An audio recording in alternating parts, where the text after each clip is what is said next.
Assalamualaikum warahmatullahi wabarakatuh. Halo, saya Anggi Aulia.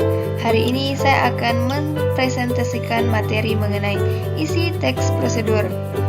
Untuk lebih lanjut, apa itu isi teks prosedur? Yuk simak video selanjutnya. Apa itu teks prosedur? Teks prosedur merupakan sebuah teks yang berisikan langkah-langkah atau tahap-tahap untuk melakukan sesuatu hal, baik melakukan kegiatan tertentu ataupun membuat sesuatu yang disajikan dengan urutan-urutan tertentu.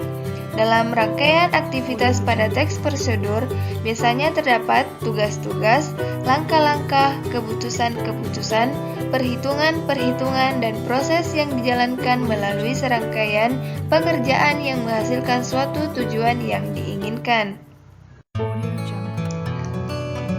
Dalam Kamus Besar Bahasa Indonesia, prosedur berarti tahap-tahap kegiatan untuk menyelesaikan suatu aktivitas.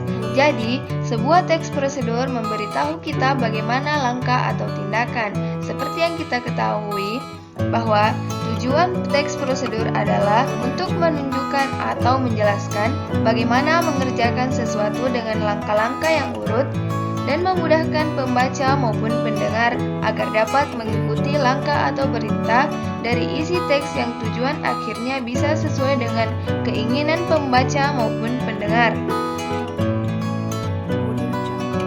Selanjutnya, macam-macam teks prosedur. Teks prosedur terbagi menjadi 3 macam, yaitu yang pertama ada teks prosedur sederhana. Teks prosedur sederhana merupakan suatu prosedur yang bisa dilakukan hanya dengan 2 hingga 3 aksi atau langkah saja. Selanjutnya ada teks prosedur kompleks, di mana teks prosedur kompleks merupakan teks prosedur yang di dalamnya itu terdapat aksi atau langkah-langkah yang banyak atau bisa dibilang cukup rumit. Yang terakhir ada teks prosedur protokol yang merupakan prosedur yang aksi atau tata cara atau juga langkah-langkahnya tidak terlalu rumit sehingga mudah untuk dipahami. Selanjutnya ada struktur teks prosedur. Pada struktur teks prosedur biasanya terdapat judul. Judul pada teks prosedur ini diartikan ialah sebagai suatu aktivitas atau kegiatan yang akan dibuat atau dilakukan. Yang kedua ada kalimat pengantar. Pada kalimat pengantar ini dapat diartikan sebagai pernyataan pembukaan di dalam menyampaikan tujuan penulisan. Yang ketiga ada bahan dan peralatan. Bahan serta peralatan diartikan ialah sebagai rincian bahan serta juga peralatan yang digunakan selama proses produksi atau pada aktivitas yang dilakukan. Yang terakhir ada tahapan proses ditulis secara berurutan, merupakan tahapan atau tata cara atau proses yang harus dilakukan sesuai dengan prosedur. Yang tentu tahapan ini harus dilakukan dengan cara berurutan dari awal hingga akhir. Artinya, tidak boleh ada satu yang terlupa atau juga tertukar. Materi terakhir yaitu ciri-ciri teks prosedur. Dalam presentasi yang saya tampilkan ini merupakan ciri-ciri teks prosedur dilihat dari segi kaidah kebahasaannya.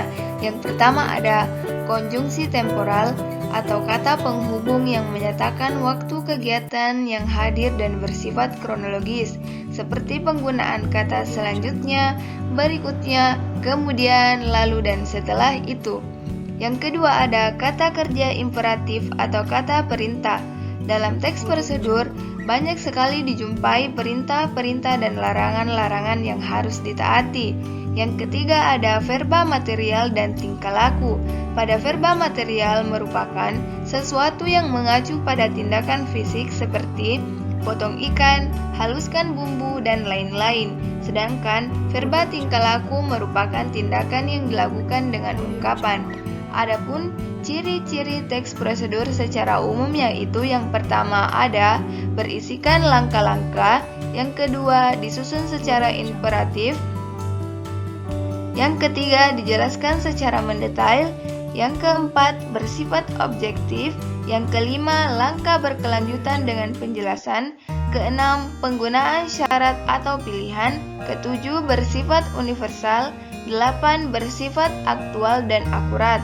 9, bersifat logis. Mungkin itu saja materi yang akan saya paparkan pada hari ini.